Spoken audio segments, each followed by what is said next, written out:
shoes and all that stuff. And what announcer said something stupid this week, but that's not what we're here for. We're here to talk about the game and get you money. So let's go ahead and get them the money. So pretty much up first, we got all these great CFB week 3 top games. We got a couple conferences starting, not starting, but we got conference games this week. SEC has 3 of them this week, and from what I can see, it looks like the Big Ten has one. I think the AAC has one tonight. I know that the Big 12 actually has an inaugural game tonight. Finally, you get Houston and Texas, TCU in the same conference. That's going to be absolutely epic. It's not a rivalry. It's not an outer conference rivalry anymore. It's an actual interconference rivalry. So we got a lot of really good games coming up this week. We got possibly some upset specials and things going on like that. And let's go and talk about a game that I do feel like can be an upset special very early in this college season, and that's going to be Minnesota 2-0 at number 20, UNC 2-0. We got a spread of 7.5, an over-under of 51. You got Drake Maye, the guy that is seen as probably the best all-around arm in the college football rankings and pretty much seen as a top 10 draft pick going into next year. But he goes to the University of North Carolina. They said the same thing about Sam Howell. He got drafted in the 3rd round. So, it might not be the exact predictions that they wanted to be, but Mitch Trubisky kind of messed up the whole UNC train a little bit because they really went high on that guy and it didn't work out the way that they wanted it to. But when we get down to this game, the way that I see this game working out, Jeff, is that you have a Minnesota team that literally went in there and had themselves a pretty tough game against the Cornhuskers, and they won that game late. Cornhuskers played great defense throughout that game, and it was an absolute clinic in a sense. You know what I mean? It was a great game for any coach that was looking at how to run a defense and be clutch at the end. But they do have a good coach in PJ Fleck who does have his boys ready. I know that they had some issues and everything like that, but does it really matter?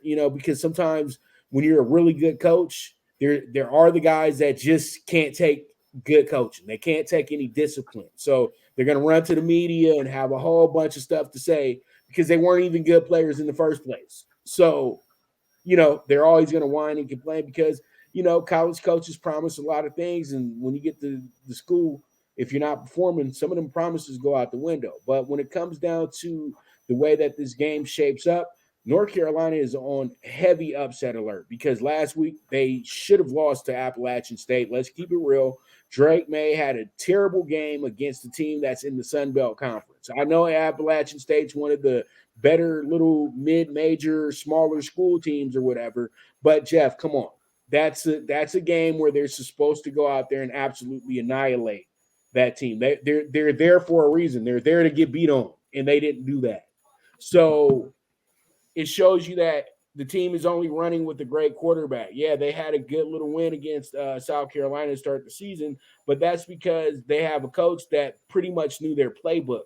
So they had a little bit of an advantage there. So, you can go ahead and ride a line through that.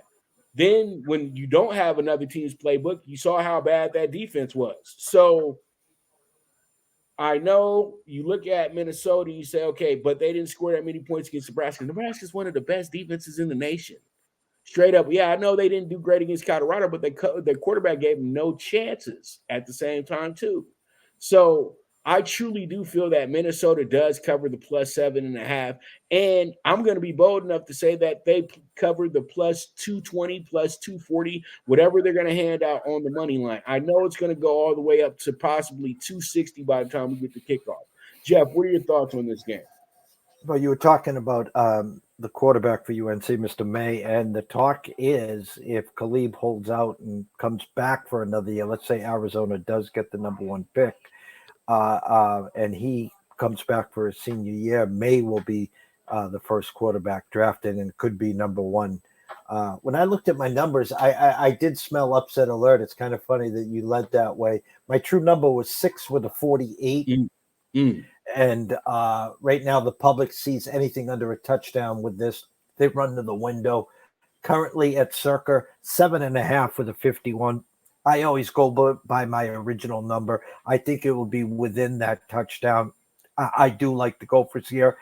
I do think they can spring the upset. I do think defensively they got a lot more to offer than UNC does on that side of the ball. And you are spot on correct. Believe it or not, Nebraska is a top 10 defense this year. They had Minnesota beat. They were up 13. Yeah, they were up 10-3 late, and they gave up 10 points in the last 4 minutes there. They played Prime in Colorado real tough for the first half, ran out of gas there. So, again, I think the spread's wrong here. If Minnesota does lose, it will be within a touchdown. So anything that you can grab 7.5, run to the window there, and then always sprinkle a little beer and pizza money on the money line as well. And just the physicality of Big Ten teams compared to ACC teams, it's a real different animal, because really Big Ten teams go in there and they're trying to punch you in the face to start the game off. ACC teams, they're either going to be real physical or they're going to be real finesse. And UNC is a finesse team, and this is a terrible matchup for them this weekend. I'm gonna keep it real. 100%. I just really feel like it's an awful matchup for them if they're pushing themselves towards being a national elite. You know what I mean? Because they're not there yet. And this game pretty much shows us that they're not going to be there yet, in my opinion. So this is a big, big time upset special right there. And I'll make sure to mark it down on my weekend tickets for you guys as well, too. So you guys do not miss out on that. So